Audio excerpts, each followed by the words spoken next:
Hello मित्रों, जय श्री कृष्ण। स्वागत है तमारू अमारी गुजराती फूड रेसिपीज चेनल में। तो आज आपणे बनावशुं गुंदानो संभारो। एना माटे आ 100 ग्राम गुंदा लीधा छे, मीठुं छे, हळदर ने राई जोशे आपणे। तो आपणे पहेला गुंदाने बे फाड़ा करी लेशुं कापीने। आ रीते पहेला आपणे आ काढी लेशुं। गुंदानी सीजन आई गई है तो हवे आपणे संभारो ने मेथिया गुंदा ने बधुं बनावशुं। गुंदानी आ रीते बधी छाल काढीने हवे आपणे एना ठळिया काढी लेशुं। तो आपणे हथेळीथी थोडुं आम मारी बे फाड़ा करीने आपणे आ रीते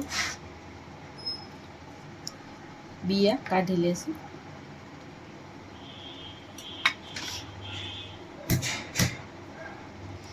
आ रीते आपणे बधा बिया काढी लेशुं गुंदाना।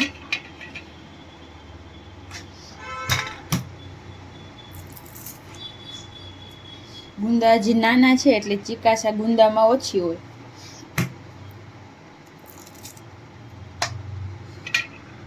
આ રીતે આપણે બધા ગુંદા તૈયાર કરી લેશું। તો આપણે બધા ગુંદાના ફાડા કરીને બી કાઢીને લઈ લીધા છે। હવે આપણે એમાં આ મીઠું એડ કરશું ફાડામાં। હાવ થોડું થોડું આપણે એમાં મીઠું એડ કરવાનું છે આ રીતે, જેથી ગુંદાની ચીકાશ હોય એ એકદમ વહી જાય।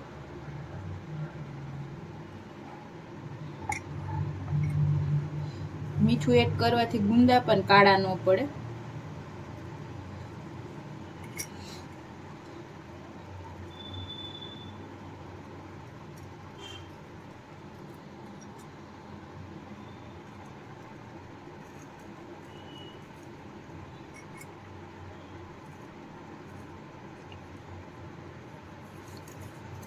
આપણે આ રીતે બધામાં મીઠું એડ કરી દીધું છે। હવે આપણે આને 5 થી 10 મિનિટ રહેવા દેશું ને પછી આપણે વઘારશું।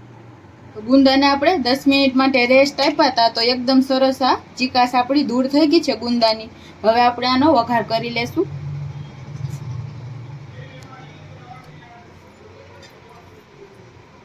એક પેનમાં આપણે 1 ચમચા જેટલું તેલ એડ કરશું।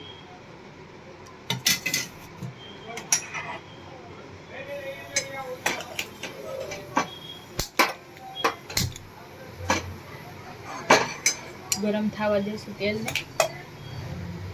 तेल एकदम सरस गरम थई जाए એટલે આપણે એમાં રાઈ એડ કરી દેશું અડધી ચમચી। રાઈ એકદમ સરસ ફૂટી જાય એટલે આપણે એમાં ગુંદા એડ કરી દેશું।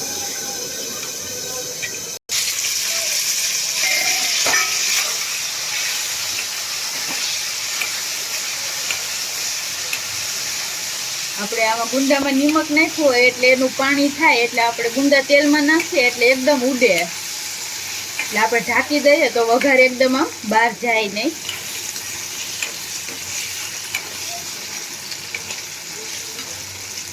ગુંદામાં આપણે મીઠું નાખ્યું હતું એટલે હવે આપણે આમાં કંઈ મીઠું નાખવાની જરૂર નહીં પડે। થોડીક આપણે હળદર નાખશું।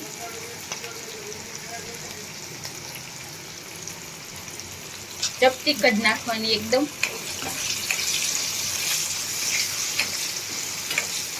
હવે આપણે ગુંદાને એકદમ સરસ હલાવતા જઈને પાકવા દેશું। ગેસની ફ્લેમ હાવ સ્લો રાખશું કે અંદર સુધી એકદમ સરસ ગુંદા આપણા પાકી જાય।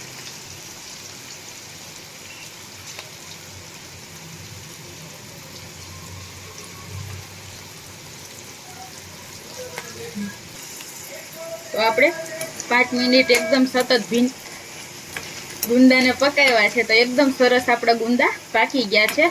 आवा आपणे गोल्डन ब्राउन एकदम थावा देवाना छे। तो हवे आपणे गैसने बंद करी देशुं अने आने सर्व करी लेशुं।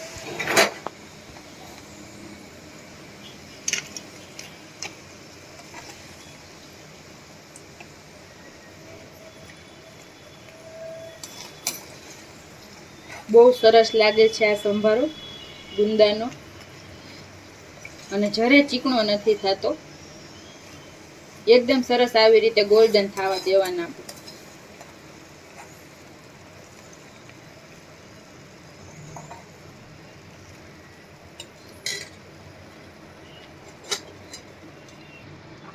તો તૈયાર છે આપણો ગુંદાનો સંભારો. જો તમને અમારા વિડીયો ગમતા હોય તો અમારા વિડીયાને લાઇક, શેર અને અમારી ચેનલ છે ગુજરાતી ફૂડ રેસિપીસ એને સબસ્ક્રાઈબ જરૂર કરજો. Thank you.